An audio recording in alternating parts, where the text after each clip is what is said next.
Yo, what up mga tol? Welcome back dito na naman sa ating panibagong video.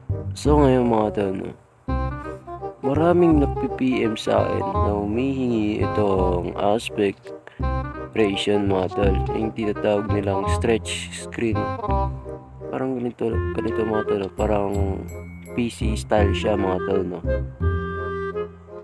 So ngayon mga tol, maganda to siya mga tol, panggang naman, no? Parang kitang kita niyo na lahat mga tol.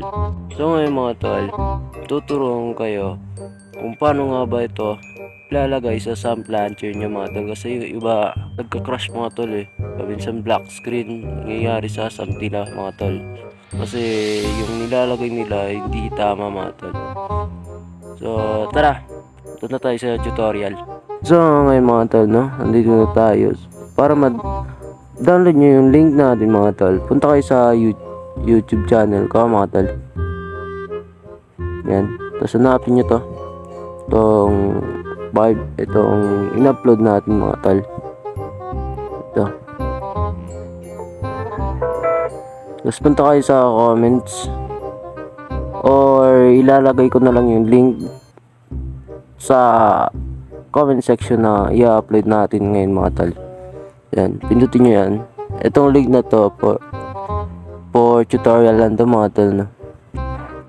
Yan. Tayo, scroll down kayo mga tol. Pindutin nyo to. Yan, ayan kulay blue. Tapos pindutin nyo lang yung mga image na sinabi niya stairs daw. Ito.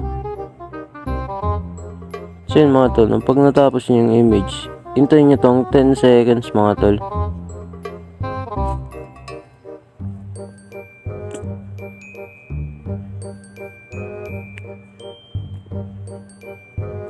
Yan, pag natapos na yun mga tol, itong nasa taas, ito, pindutin nyo yan mga tol.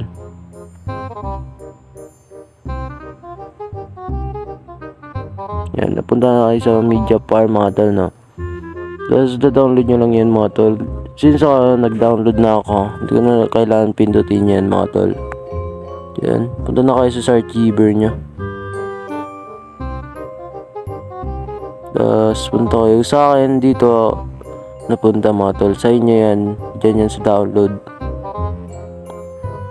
Yan, extract nyo lang yan mga tol. Wala yan password. So yan, itong dalawa na to mga tol, copy nyo lang to or cut or copy. Yan, sa akin mga to, i-copy ko lang.